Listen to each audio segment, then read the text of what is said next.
So thank you all for being here tonight. My name is Liz Grainer. I'm the chair of the Berners Township Democratic Committee, and this is a nonpartisan event. But we have invited you to be here tonight with us to talk about an important issue, something that is near and dear to my heart. I'm a teacher of English. It's important that some of the stuff that Ms. Nolan speaks about, we're going to address. So with us tonight, we have Ms. Mary Nolan, who is a retired professor from Harvard, NYU, and she's an historian. And she's going to talk to you about an issue that you've been reading about at school boards across the country. So please, Mary Nolan. Okay. Thank you, Liz, and thank you to the committee for inviting me to speak to you, and thank all of you for coming to hear about a very important issue, but also one in which I find quite concerning and depressing, namely the current culture wars on education. Let me begin with a bit about myself and how I became interested in learning about and trying to figure out how to respond to these culture wars. As Liz said, I'm a retired history professor from NYU, where I taught for nearly 40 years. Recently, I have been working with a group called Historians for Peace and Democracy on various aspects of the culture wars. One of the things we've compiled is this archive of documents, articles, and resources about the culture wars. I unfortunately did not bring enough because I was not anticipating such a large audience, but you can Google Historians for Peace and Democracy and access the archive, everything on it with just one click. You can get there, no firewalls or anything else.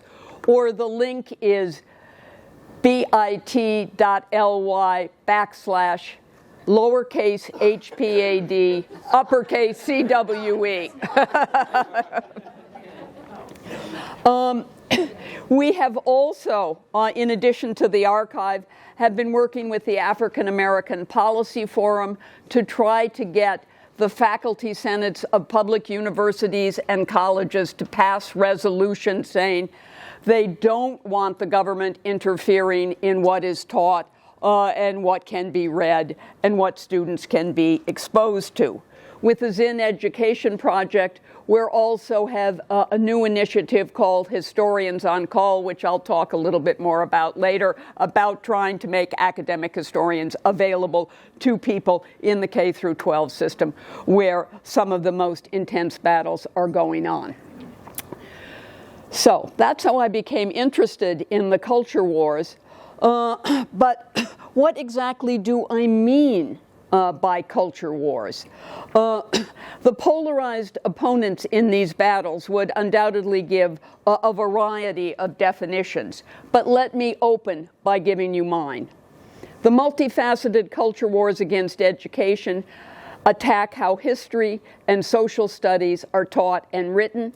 They attempt to restrict or eliminate teaching about race, racism, and slavery, about ethnicity, about gender, sexuality, and LGBTQ plus issues. They threaten academic freedom in higher education and the professional autonomy of K through 12 schools. They aim to undermine, and I think this is the larger agenda, public education in the United States on all levels.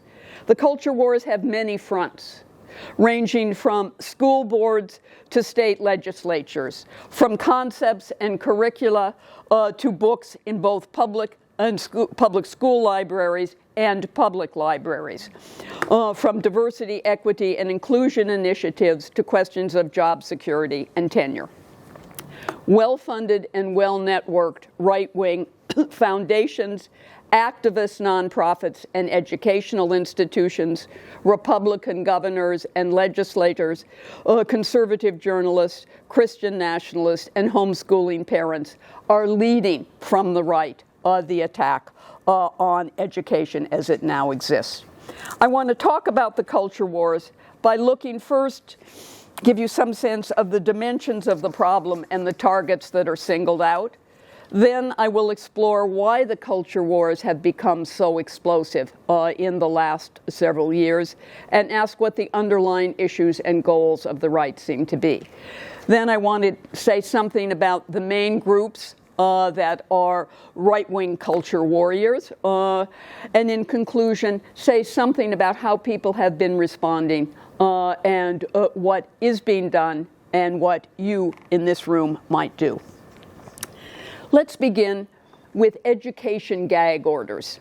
This is the name that PEN America has given to a growing number of federal, state, and local level laws or proposed laws that seek to regulate and limit what can be taught in both K through 12 schools and in public colleges and universities. These target the teaching of American history and social studies with particular attention to critical race theory. Critical race theory is an approach to analyzing and teaching U.S. law.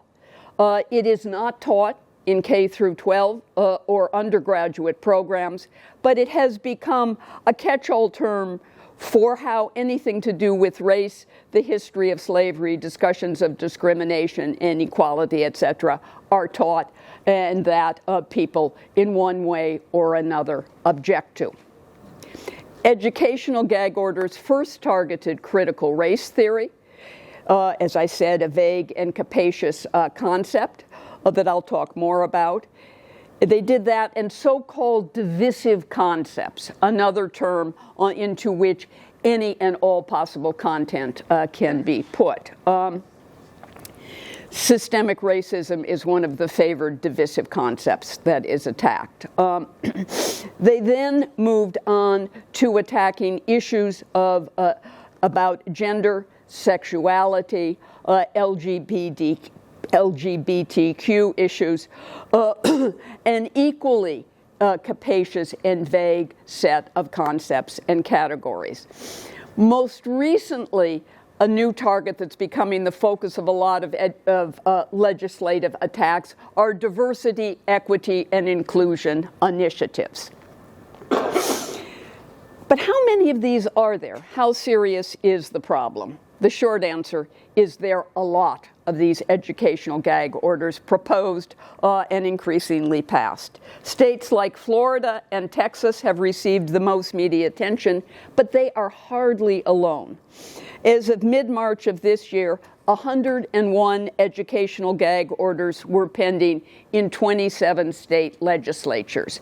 And among the things in the archive are trackers. They're trackers of educational gag orders, trackers of book bans, trackers where people are keeping up to date on all the attacks on diversity, equity, and inclusion initiatives. Since January 2021, 304 such bills affecting K through 12, public colleges and universities, or both, were introduced in 47 states. This is very much a nationwide problem. 21 bills were passed.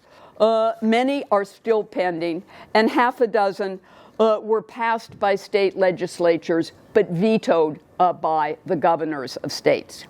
9 states have implemented bans via executive order alone. This tally of state-level legislation does not include the approximately 200 local-level restrictive measures that have been passed. The most comprehensive of such bills is Florida House Bill 999, which is currently being discussed and which most commentators are convinced will be passed because it is a very right-wing state legislature that has tended to give Governor Ron DeSantis what he wants in terms of education policy. Florida House Bill 999 would prohibit public colleges and universities from offering any major or minor that is based on or otherwise utilizes, and I'm quoting their language, the pedagogical methodologies associated with critical theory, including critical race theory, critical race studies, critical ethnic studies, radical feminist theory, radical gender theory, queer theory, critical social justice, or intersectionality, i.e., it's not only attacking particular concepts and ideas, but saying you can't have women's studies or gender studies, you can't have African American studies, you can't have Chicana studies. The bill also prohibits, among other things, saying that race, sexuality, or gender affect one's status, or saying anything that could make a student feel personally guilty or uncomfortable or responsible for anything to do with the subjects being taught. Colleges and universities are also prohibited from expending any funds, regardless of source, i.e. private funds or public funds, on any diversity, equity, and inclusion initiatives. No courses offered as general education, the bill goes on, may distort significant historical events with misleading or incorrect presentations of fact. Now, as an historian, historians dispute facts a lot. They certainly dispute interpretations of facts. That seems not to be acknowledged. It posits that there's a body of the truth out there, and seemingly only politicians can discover it because the bill is totally opaque on who would decide whether facts are misleading or outright false. And the curriculum cannot, again, goes on to add, have anything to do with any critical theory whatsoever, whether it's race, gender, sexuality, social justice. New Jersey has not passed any such state-level laws yet, but 4 laws are pending. One would ban employers from requiring that any employee complete a training program having to do with diversity, equity, and inclusion, or that might encourage an employee to adopt certain ideas related to race, sex, or other identities. Another bill proposes including certain concepts in their instruction, except where the concepts relate to specific historical events or documents. What exactly this is supposed to mean or not. It may mean you can teach a primary source, but and then you could say you could talk about slavery. Whether you could talk about slavery in a textbook or not is less than clear with this. It prohibits teachers from discussing an issue included in a political party's platform unless it is germane to the subject being taught. Again, how you would apply this in practice is less than clear. And there is, of course, yet another bill in the New Jersey Senate that is prohibiting anything to do with critical race theory, and another that prohibits, this is an assembly bill, K through 12 schools from providing any classroom instruction on sex acts, abortion, birth control, sexual orientation, or gender identity. It goes on to say this is absolutely prohibited in K through 5, and thereafter these issues can only be raised with, can't be raised unless you have the express permission of all parents involved. Yep, this is where we're at. And on the national level, and some of you may have seen this because it's been in the newspaper in the last few days, the House of Representatives passed House Resolution 5, the Parents' Bill of Rights, which, among other provisions, would require schools to make classroom curricula publicly available, by what means is not specified, and would require schools to provide parents a list of all reading materials in school libraries. So presumably any parent could challenge the book and the book would then be withdrawn, and as in the case in other states, is then set aside until it can be reviewed, which seems to be an excruciatingly slow process, by bodies whose composition are not clear.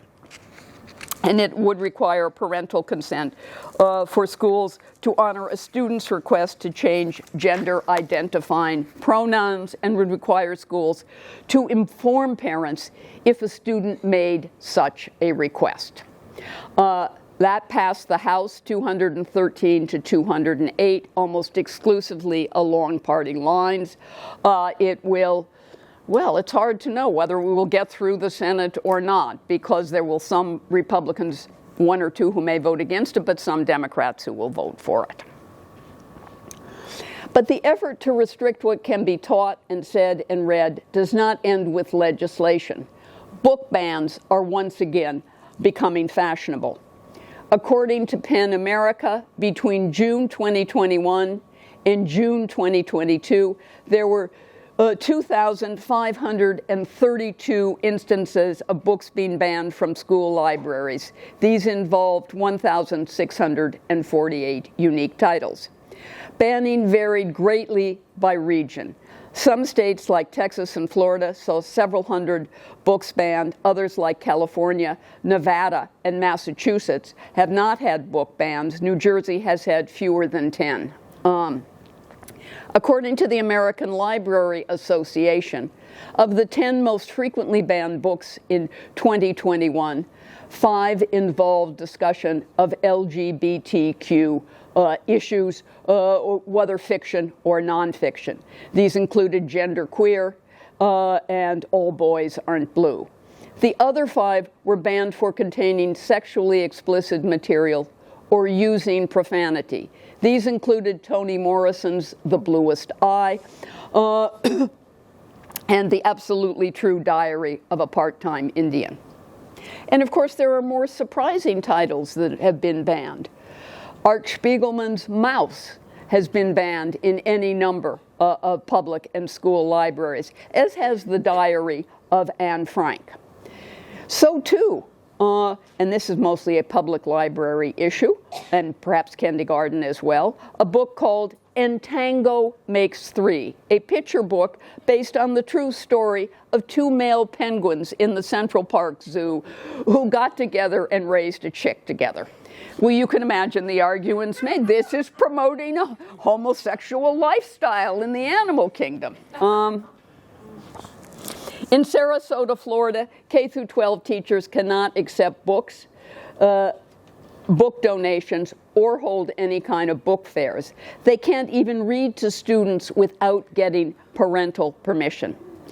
In several states, and the internet is full of these photos, school classroom bookshelves are papered over so that students will not have access to what is there, or they're simply cleaned out and stare emptily into the classroom. And what the people who are favoring these kind of book bans say is all we're doing is reviewing. And once we finish reviewing, maybe not everything will be challenged. But as I said, the reviews seem to go on at a really glacial pace. And in the interim, there are few resources for reading that are occurring. Textbooks have become target as well as fiction and nonfiction books. In Florida, in 2022, the state education department banned the use of 41% of math textbooks.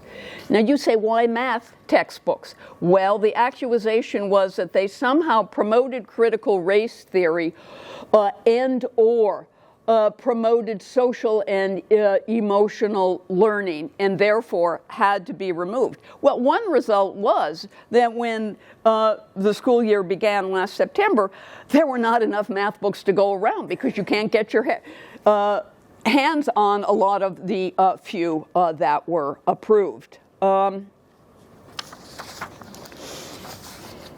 In a predominantly white and middle-class Tennessee school district, a widely used and effective reading curriculum was thrown out due to pressure from Moms for Liberty, a group I'll talk about more later. School libraries and classrooms have been primary targets as well. But public libraries are also coming under attack. Various right-wing groups encourage their members to inspect the shelves of their public libraries and demand that ostensibly offensive books be removed. As we mourn the loss of more student lives in yesterday's school shooting in Nashville, it is clear that all too many in Congress and in the public see books as more dangerous than guns, even though guns are now the leading cause of childhood death in the United States. Diversity, equity, and inclusion initiatives of all sorts are increasingly under attack. These are proposals to prohibit colleges and universities from having DEI, to use the initials, offices and staff to prohibit using diversity statements in hiring and promotion. Often now, for example, I know this from reading my graduate students' job folders before they apply for job. They're asked to say how they address questions of diversity, equity, and inclusion in their teaching. That would be prohibited. And of course, these attacks on diversity, equity, and inclusion want to prohibit using race, color, sex, ethnicity, or national origin in admissions and hiring. In the last few months, anti-DEI legislation has been introduced in 17 states. The Texas bill would prohibit the use of not only state funds, but any private funds as well, which is a really serious intervention in how universities raise money and use their money. Even without passing such legislation, the attacks on DEI have had an impact. In Cherokee County, Georgia, for example, Cecilia Lewis, an experienced black educator from Maryland, was offered a position as administrator for diversity, equity, and inclusion. Even before she could begin her position, she was attacked by local citizens and some school board members, and the board members supporting her were threatened. The offer was rescinded, as was the next one she was offered in Georgia, because the Cherokee County opponents followed her to the next job and harassed the school board. She returned to Maryland. So the question is, given the enormity of these culture wars, why now, and what is really driving them? The explosive culture wars today are not the result of any single cause or campaign. Rather, they are the result of a confluence of long-standing controversies that have riled education since the 1960s, on the one hand, and they result from the new character of U.S. right-wing politics on the other. The controversies around critical race theory reflect ongoing debates about the place of race in U.S. history and contemporary society, the extent of racism, and how, if at all, these should be dealt with in education on all levels. How should one talk about segregation and desegregation? What should be in the curriculum? How diverse should schools try to become in terms of their admissions and their hiring? Critical race theory, narrowly defined as an approach to the teaching of the history of American law, is not the real issue. It's a vague concept or a clear concept, but with limited application, that has been weaponized by Christopher Rufo of the Manhattan Institute. And he used that term directly and proudly. He says, look, I've taken CRT and I have weaponized it and I have made people afraid about a whole range of things. Most of them have no idea what critical race theory is about, but that doesn't matter. It has become a weapon that is yielded against books and concepts, against courses and programs, against affirmative action and DEI initiatives. The goal is seemingly to turn the curriculum in the direction of uncritical, patriotic history, preferably history and social studies that will focus on great white men, the founding fathers and their successors. They want a history that will emphasize American exceptionalism.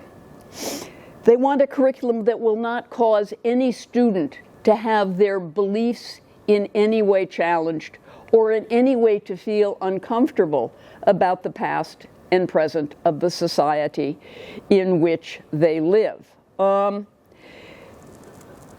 The approach they want would acknowledge that the U.S. has had some problems in the past, but it is argued they have long since been solved, and anyway, the founding fathers and subsequent leaders always had the best of intentions.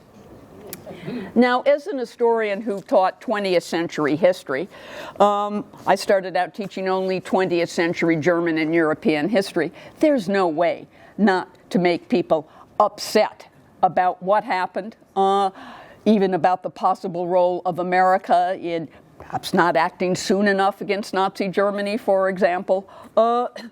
There's a cancel culture from the left. We have to be clear about this, and I'm not sympathetic to it. But, they used to say, I want trigger alerts if something you're going to teach in the class might be upsetting. And I say to them, I teach 20th century history. It's just one big trigger alert after another, Get used to it. To be sure, there are situations when, if you're teaching gender studies and you're talking about domestic violence and a student comes to you and says, I have been a victim of domestic violence, can I skip this class? Yeah, but, those are rare cases and usually not what people are reacting to.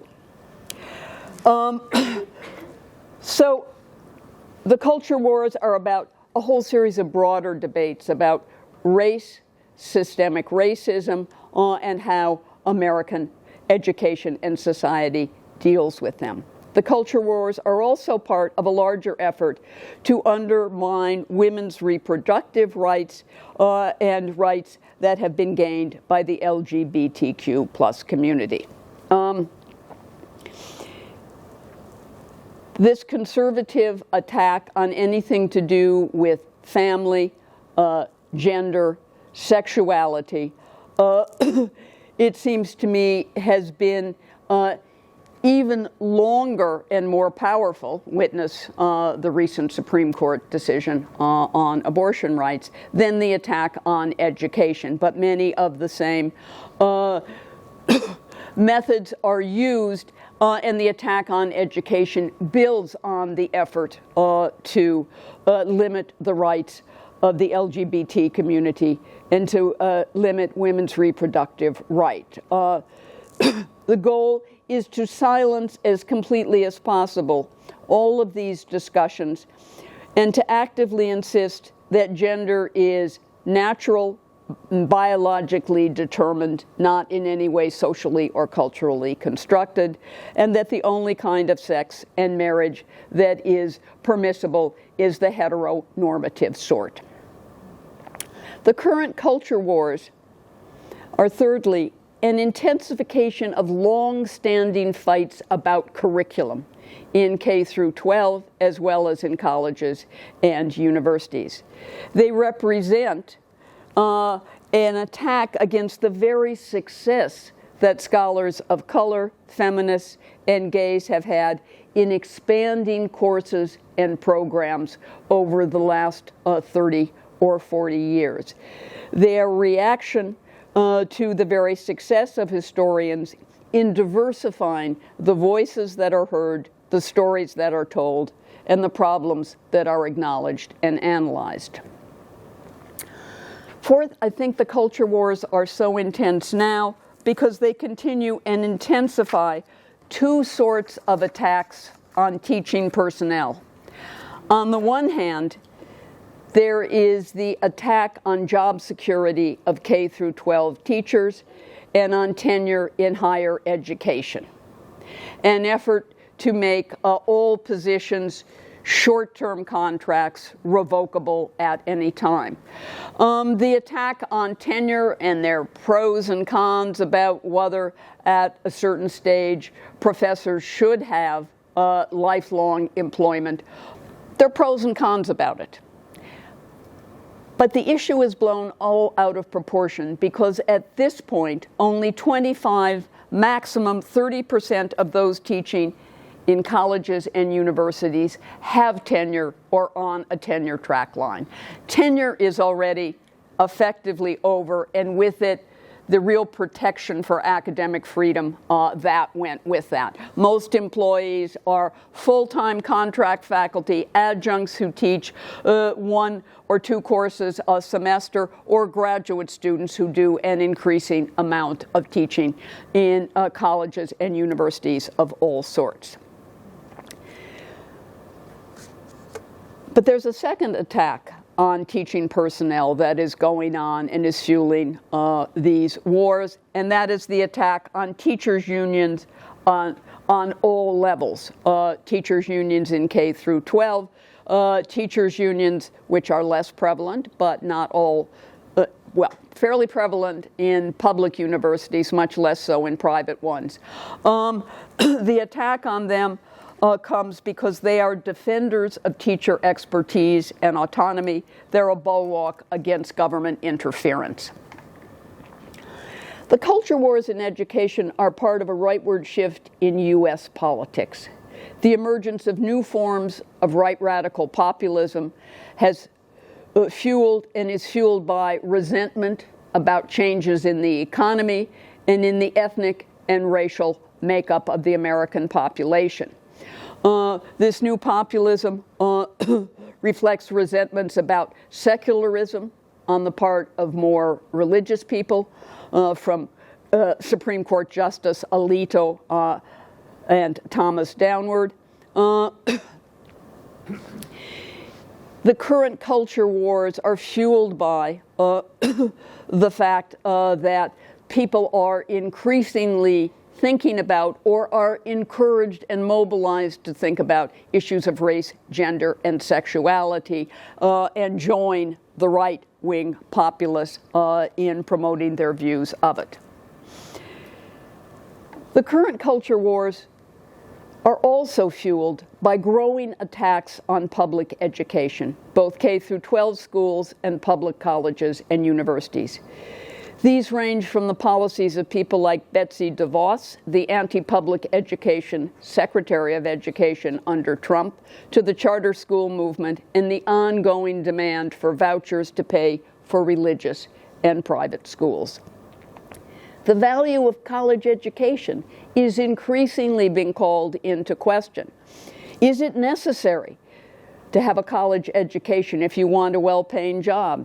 Should we only offer vocational education for most people and skip any more general or humanistic education? Is education finally a private good for which the individual should pay, or a public good for which the state and society are responsible? The long-term goal of these culture wars is to undermine people's faith in the legitimacy of public education as a public good. It is part of a larger effort to privatize everything possible. Finally, the culture wars are part of a larger vilification of expertise and of the knowledge produced by those who have degrees and experience. Just as anti-vaxxers claim that medical doctors and scientists don't know what they're doing and that the people know best, so too culture warriors claim parents and community members know best what should be taught and how it should be taught. But while anti-vaxxers simply want to act as they choose and to not be ruled by any government mandates, to opt out of medical advice, culture warriors want to act as they choose. Culture warriors want to dictate to teachers exactly what they can say, teach, and read. And thus, they claim the right to dictate what all students will learn. They claim the right to impose their views on everybody else. Why have they been so successful? And I think there's no question that they have been remarkably successful. Part of the answer is the overall rightward shift in American politics. But an equally large part of the answer is due to the ways in which the right has out-organized centrists, liberals, progressives. The left has done a long march through the institutions, starting in city councils and school boards and going through state legislatures and governorships onto the Supreme Court. The right did this long march quite successfully with the judiciary on all levels, and it is now trying to do it with public education. The right has developed an array of organizations to fight the culture wars around education. For some of these, educational gag orders or book bans and school board elections are the primary focus. For others, education is simply one of several issues. Some organizations are national, some local, or at least they start out or pretend to start out at grassroots, but often you discover, as with Moms for Liberty, that the women who set up a local branch have a long history of working for things like the Heritage Foundation or the Koch Foundation. And these right-wing funders pour tens and sometimes hundreds of $1,000s into these campaigns. Increasingly, the national, state, and local organizations are tightly interconnected or networked by money, training programs, and the sharing of legislative templates. Even where the right has not yet passed the legislation it is pushing, the threat of gag orders and bans has created an atmosphere of fear among teachers and encourages self-censorship, especially among teachers who do not have any job security, which is the majority of college and university teachers and is the case in many K through 12 schools. Now, who are the organizations involved? I mean, one could have a list that would go on, but just some of the most important ones. One is the American Legislative Exchange Council, ALEC for short. ALEC provides templates for right-wing legislation on everything from how to oppose critical race theory to banning abortion and limiting voter rights. The Koch, Bradley, and Coors foundations are among its biggest donors. And I can't tell you how important it is that if a particular representative or state senator has got to be in his or her bonnet and wants to propose educational gag orders or book bans, she or he doesn't have to start from scratch. ALEC will provide the basic template, and you can tweak it as you want on the local level. There is the Manhattan Institute, which is a right-wing research think tank, where Christopher Rufo is a senior fellow, and he is the key person who claims he is responsible for weaponizing critical race theory and then going on to weaponize LGBTQ issues. Moms for Liberty is one of the fastest growing, ostensibly grassroots but more astroturfed organizations, it claiming to speak for parental rights. They are particularly active and very successful on school board elections and curricular issues. And their strength is overwhelmingly located in white, very middle class and upper middle class suburbs. They don't have a hold in cities of various sorts. My son is an assistant superintendent of schools in South Bend, Indiana, and with great regularity I ask him, are bad things happening? And he says, Mom, we're too black and too poor for this kind of thing to go on. Not on the state level in Indiana, however, which is also very interesting because somebody proposed massively restricted educational gag orders on the state level. But first the main sponsor was discredited and we said, you have to teach two sides of every issue, every issue. And people said, oh, the Holocaust, two sides of the Holocaust, good or bad? And that kind of discredited it. But the dynamic in Indiana is a dynamic in a lot of places. The bill failed in the last session. It's being proposed again in this one because for some people it was too radical, but for others it was not radical enough. And it's not clear what's going to happen this round. But to come back to Moms for Liberty, which are really spearheading the effort to transform school boards, first to politicize them, and then to get right-wing candidates in control of them. School board elections used to be, by and large, unpolitical and of little interest and attention. I don't know if that's the case in New Jersey. I live in New York City and we don't have school boards, so we're kind of out of this particular set of battles. But Moms for Liberty, among others, have politicized them. Why do they want to control school boards? If you control school boards, you can shape the local curriculum, you can ban specific books and concepts, and you can surveil what individual teachers assign and say in class. Where boards are controlled by these groups claiming to speak for parental rights, they want teachers to list every single assignment, often posting them online, and demand that parents have a right to have their children opt out of ones that they find offensive or potentially upsetting. In some cases, it has been proposed, but this has not been implemented anywhere, that classes have to be videoed and uploaded on the internet. Where they imagine parents would have the time to watch, 6 or 7 hours of your kids' classes, particularly if you have more than one kid. Okay. Another group is the Foundation Against Intolerance and Racism, FAIR, which is dedicated to fighting wokeism, another concept that defies any neat definition, and neo-racism in education. Let it be said that FAIR also sometimes defends leftist professors and teachers who are under attack, but mainly they sponsor, deal with, are dedicated to supporting the efforts of the right. There is Turning Point USA, which is probably the largest campus-based organization that is promoting right-wing activism on campus around educational questions. Who will speak on campus, what groups can be there, what courses will be taught. And then there is what has now become, I think, the main one, but there may be others out there, that is providing the new concrete curriculum for a lot of this. And that is Hillsdale College, which some of you may have heard of, but others have not. It exists in Michigan.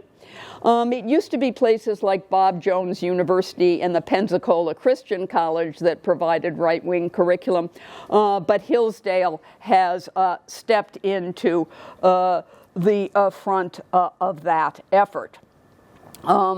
Trump, when he was president, proposed the 1776 project, which was going to create a conservative and patriotic history curriculum for K through 12.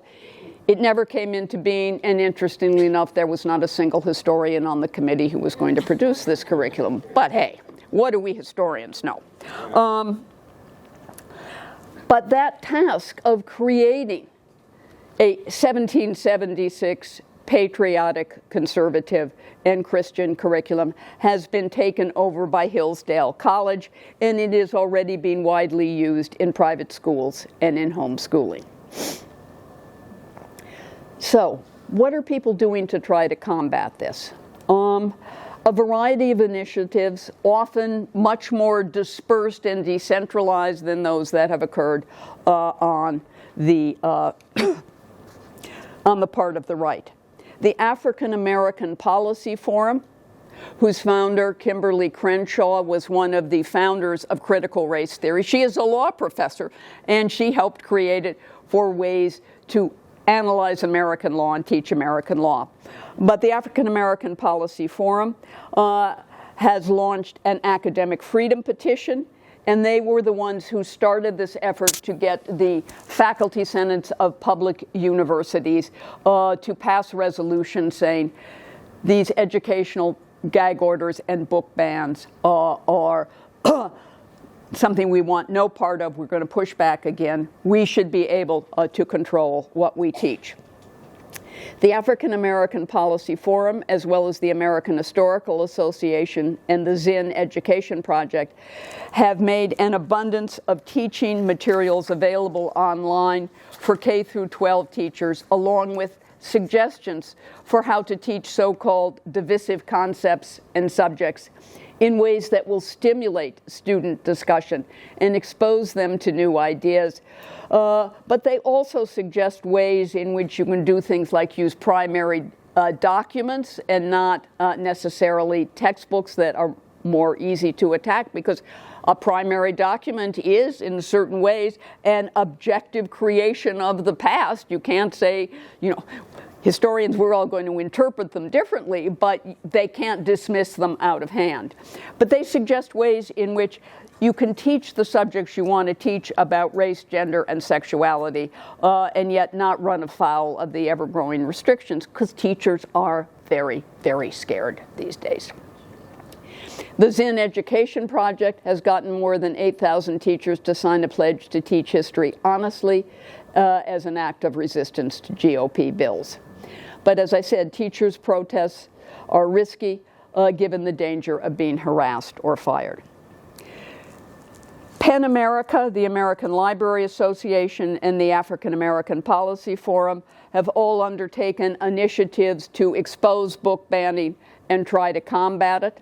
The Brooklyn Public Library, and I'm very proud of this because I'm from Brooklyn, is giving free access to banned ebooks to those students who live in areas where such books are banned. So they can write to the library and they can get an e-library card and have access to them. There are efforts being made to build alliances between K through 12 educators and those in colleges and universities. Historians for Peace and Democracy and the Zinn Education Project have launched something called Historians on Call. The initiative is to recruit academic historians to be available to help K through 12 teachers, parents, and community activists with whatever expertise they might find useful. Historians on Call could, for example, provide testimony at legislative hearings about school curriculum, attend school board meetings, write editorials and op-eds, speak to parents' organizations and community groups to help in whatever way needed.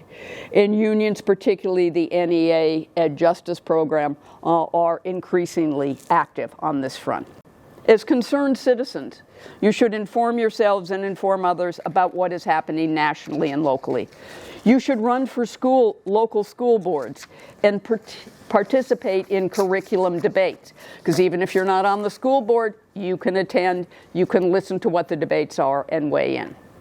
Everybody needs to speak out against book banning and in defense of local libraries by writing letters to the editor and op-eds. Everyone needs to ask those who are running for election on every level where they stand on educational gag orders, censorship, and the future of public education. At issue is not just the defense of this or that book, concept, or teacher, vital as all that is. The battle is about whether we can maintain a public education system that creates critical and open-minded democratic citizens who promote equality, respect complexity, and embrace diversity. Thank you.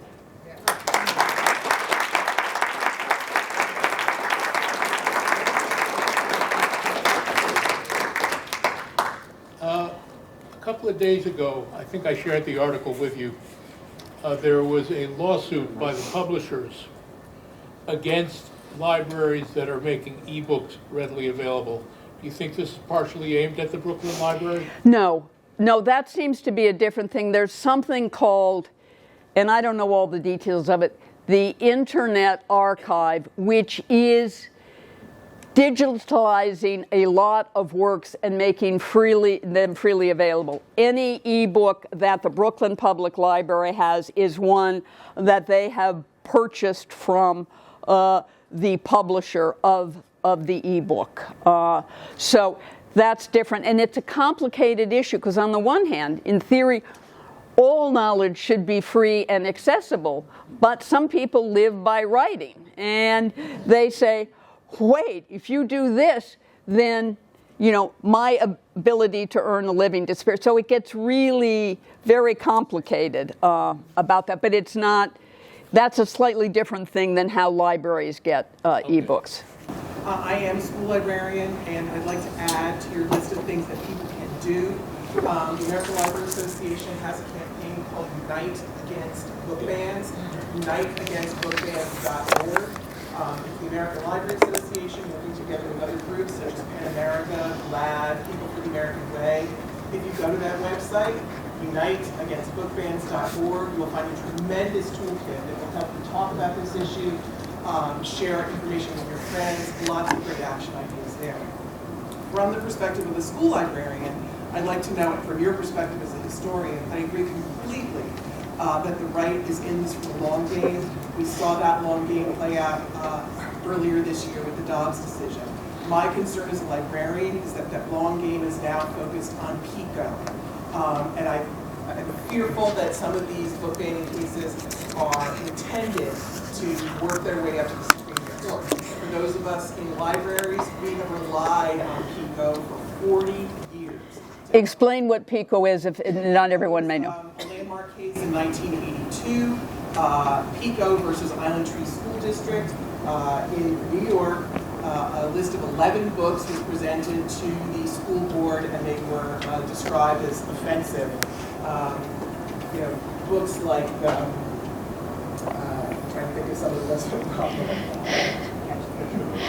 Catcher wasn't on that list. No, Huckleberry Finn wasn't on that list. I'll look up the list.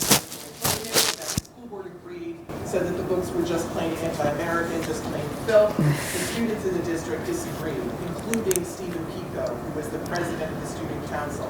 Pico and 5 other teenagers filed suit against the school district. That went through multiple rounds, eventually working its way to the Supreme Court. And the Supreme Court ruled that school libraries are places of independent inquiry. Students have the right to do their own research and reading, and the Supreme Court said the school board cannot remove books simply because members of the board disagree with the ideas or the content in them. That is how we as school librarians have been defending against these book bans for 40 years. We already saw movements last summer in a case in Virginia against genderqueer and a court of mist and fury, where they were trying to prevent Barnes & Noble from even selling. That case was thrown out, but they will not end there. I'm interested in your view as a historian. Where do you think this is going to go in terms of PICO, and do they have a chance with such a long game? We historians are very hesitant to predict about the future. The past is kind of our specialty. I think it's, if it goes to the Supreme Court, given the current court, I worry about anything getting up there. One of the things I find interesting as an historian is how successful this sort of effort to restrict what can be taught and read and to ban books has been, without, Trump is the most right-wing president we've had, but he's no longer president, but it's still going on. You think of what happened in, fascist Italy or Nazi Germany. And these parties had to come to power before they could really revamp the education system. What's happening here is much more, I think, similar to what's been going on in places like Hungary and Poland. In Hungary, for example, Viktor Orban, the head of the Fidesz party, said, I want to create an illiberal democracy. And he changed the electoral law, and he got his guys on the court, and then he set about doing things like abolishing any kind of gender studies in universities in Hungary, and reshaping how history is taught on the lower levels. So, he's a sort of case study, and the Republicans love him. CPAC, the Conservative Action Committee, whatever it is, invited him to their latest conference, and they've all been to Hungary to hear him. So, a lot can happen that's very bad, even if PICO doesn't get all the way to the Supreme Court. Yeah. If I could just address the question that was just... If you stand up, people can hear you better. My name is Mike Gottesman, and just a little plug, I'm the founder of the New Jersey Public Education Coalition, which is a resource that you can look for with all these issues that are going on right now. The major player in our state right now is Moms for Liberty. And in regard to the library question and the banned book question, they recently, and they're behind it, in Hamilton Township and Mercer, they're trying to get 7 books banned. And they're all the standard books that we would think of. Genderqueer, The Upside of Unrequited, all those books that we would expect. However, what they have done is they've changed their tactics. Instead of parents objecting to these books based upon the fact that they don't want their kids sexualized, Their new tactic is they're claiming that these books are obscene and child pornography. The reason they're doing this is exactly what you mentioned. They want to bring these books into the courts. And they want to go through the New Jersey courts, where I don't think they're going to get much traction. They want to get into the federal court system. So this is exactly what they're trying to do, and PICO is at risk, because this is exactly their plan. It's been their plan all along. They found that the parental objections to sexualizing children wasn't working, so now they've changed their strategy, and they're looking at the big picture, and they do want to overturn PICO and other cases that came after PICO, and this is the strategy that they're using. They want to call them obscene, and they want to call them child pornography. So we have questions of if it's going to survive the Miller standard as well. But that's what's going on, and that is the group in the state of New Jersey that is behind everything right now, and is pumping millions of dollars into local board elections to get their candidates on the board, who then reject things like the new state learning standards curriculum for more health and physical education, which is the other thing that they're attacking. The other big group in southern New Jersey is No Left Turn in Education. Yes, and also the New Jersey Project in southern New Jersey. Yes. You know, rhetoric, I've always believed, is right. It's really nice to have all of these arguments. My life has always revolved around boots on the ground. What are you going to do from a practical standpoint? The right and the extremists have been so far ahead, and you mentioned it, in terms of organizing, that shame on us. We're late to the party. This law, this bill in Congress that you referenced, was passed on a party line vote, 213 votes to 208. Think of the following. Chris Smith, Jeffrey and Drew, and Tom King Jr. are all New Jersey Republican members of the House of Representatives. If we could have changed those elections, I wouldn't have been 213 to 208. It is inconceivable to me that a progressive like a Tom Malinowski was defeated by an also ran Republican by the name of Tom King Jr., who ran a hateful campaign that if I was his dad, I'd take him and give him a spanking. Want to get something done? The Democrats did that to Tom. Yes, they did. They did. You can't wait every 4 years. You best be organized. You best get out in the streets. You best take a page out of the book of the Tea Party, because otherwise you're going to have the Spanish Inquisition and National Socialism. Look what's happening in Israel.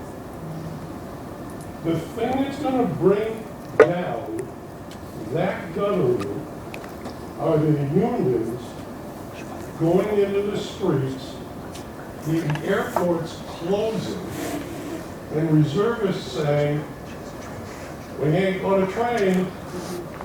We need to do something locally here. A hell of a lot more than we're doing now. Yeah, we voted. I know everybody's aware that we voted in a far-right school board this past year. And they are doing all of these things that we're talking about. Which district? Berners Township. Us. No, I was at the meeting last month. Okay, there may be other people who have questions, so. Can you stand up? My hearing isn't great, so if you can walk up a little and stand up. We've talked a bit about like how much parents are allowed to know in terms of like transparency, whether that be with the school board, in our own school board, or with teachers and actually in the classroom. There's obviously some radical proposals like recording the classrooms, recording classes. But do you have an opinion or like a logical conclusion on where that line should be drawn and how much parents should know about what's going on in the school board? I think parents have to trust that teachers are trained, they have expertise, they have experience, they have tried various teaching methods, they have tried various books, they work very, very hard. And parents have to, it seems to me, respect that knowledge and expertise. And on the one, that's one thing. The other is that I think if you have a situation where the curriculum, parents know in general, okay, in 4th grade they take these subjects, in 7th grade they have this kind of social studies, in 11th grade this kind of history or English. But they want something more. They want to know every book, every assignment, everything that goes on every single day. Well, that's a real intrusion on expertise. If they were taking a case to a law court, they wouldn't say, I want to know, you have to explain to me every decision you're making, how you're explaining everything. So that's one set of issues. The other thing about parental knowledge that I think is particularly important for high school students has to do with issues of gender and sexuality, particularly for trans students. A lot of them don't want their parents to know. They often come from families that do not understand, are opposed, would be abusive. And I think schools have a right to respect that. I think if a school has a troubled first grader, like the 6-year-old who brought a gun and shot his teacher, a couple of months ago, in that case, with a very young child, the school, and apparently they did try to talk to the family and parents about what they thought were the disturbing issues. But I think by the time students are 15, 16, 17, 18, that they have a right to interact with teachers, to be called by the pronouns that they choose, and not to have all of this revealed to parents whose reaction is unpredictable in advance.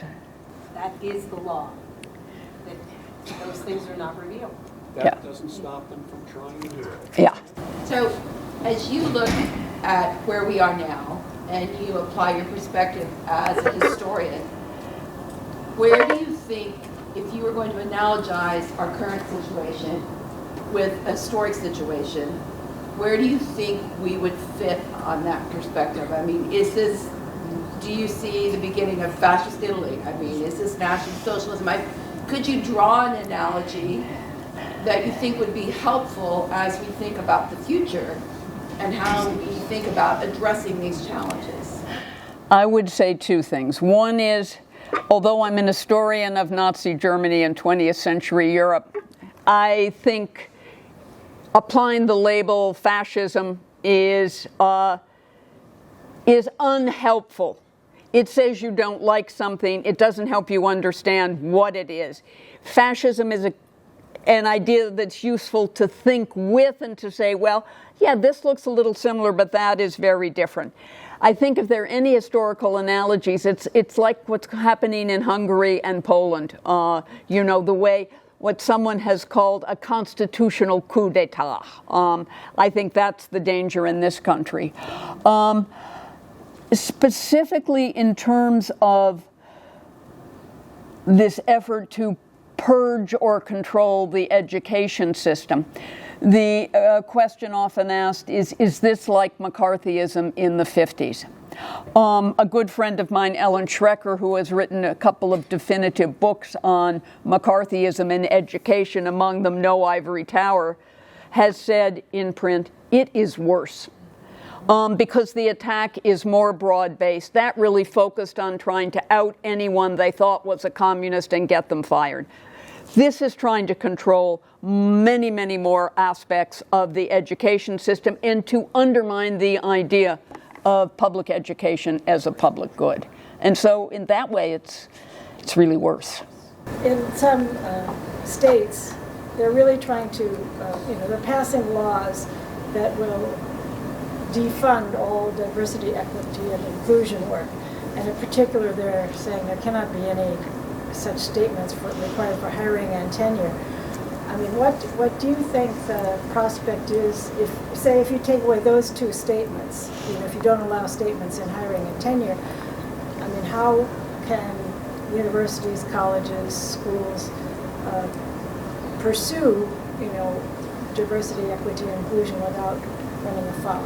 I think it's dangerous. I think, there are ways in terms of hiring in which one in interviews could, ask directly or indirectly about some such things and get a sense, and one can certainly try for diversity in one's hiring, even though one can't state that with these laws as a policy, just as, with Supreme Court, with court case rulings, it's harder and harder for schools to say race is something we consider. So they look for, well, how about social class or region you grew up with? So I think that will make it will make a difference, but there are ways to get around it. I think in some schools, diversity, equity, and inclusion initiatives have had an important impact. I fear the institution I know best, NYU, all the talk about diversity, equity, inclusion, and then they added community and belonging was a way of talking the talk without really walking the walk. You hire someone in a high-paid decanal position and you give them a big office, and you don't do the hard work of trying to make a more, inclusive curriculum and environment. Some departments could do it, but others didn't. So it's a messy situation with DEI. It doesn't seem to me like it's actually a controversial issue if I just think about it in the context of my own life. So if I say, I just want to know what my son's learning in second grade, I want to know. For example, yesterday he learned about Jackie Robinson, and I said, okay, tell me all about it. And he didn't know anything about the fact that he was the first African-American baseball player. He knew a lot of other things about him, but not that. He learned that today. It was a 2-part lesson. This is one of the things that's happening. Okay to learn about Jackie Robinson, but not that he's black. Okay to learn about Rosa Parks, but not that she's black. It was like, well, we're talking about, like, somehow I don't have the right to know. Like, I would go to my teacher and say, what did you teach? And I'm like, oh, I don't have to tell you that. No, what they want is, what they're asking for is not in a parent-teacher conferences. They will undoubtedly tell you what the focus has been. Homework assignments are brought home, even often at a pretty young age, so you can get some sense of what's doing. What is being demanded is that in advance of a semester, that the teachers provide the lesson plan for every single day, and with everything that's going to be read, and parents have the right to say, no, my child can't be a part of this. That part I don't like so much, but the first part is just a syllabus, which we get in college all the time. No, they want day-by-day lesson plans, not a syllabus such as you get in college. Okay. And there can even be problems in colleges. There was a big brouhaha at NYU about whether all faculty had to provide detailed syllabi in advance of the beginning of the semester. And some people said, I teach controversial subjects in countries from which I have students. Like if you have Chinese students and you're teaching them Chinese history or Chinese politics and the syllabus is up there, Chinese students are not going to want to take it. They don't want to run afoul of the government. They'll take the course if they don't think they can get. Or Turkish students, where one friend of mine said, they'll look at my syllabus and say I'm insulting the Turkish state, and I will never be able to go back to Turkey again. So they're complicated issues, but the level of control is really micro, not giving a sense, this is second grade, and these are the range of subjects we're going to cover. It's a game of smoke and mirrors. They're demanding rights that they already have. Yeah. With respect to what's being taught in the classroom, it already exists online. It's called a curriculum map. You can look at the entire year of what your kids will learn. Avail yourself of it if that's the parental right you want. With respect to comprehensive sex education, you have the right to opt out of those lessons. So they're waving this flag of parental rights. They already have the parental rights, but they're using it to rile people up. Down in Florida, one of the big demands they had was that they be allowed to opt in to use the library. The default position would be no library books for anyone unless the parent goes in. So some school districts went the other way and said, okay, you can opt out of having your child use the library. You know how many parents decided to opt out of having their children use the library? Less than 1/2%. They already have the rights. They're not informing themselves, or perhaps they're intentionally not using those rights so they can whip up, foment this discord around smoking. Okay, I think this is a good note on which to end. I have to get a train back to Brooklyn, so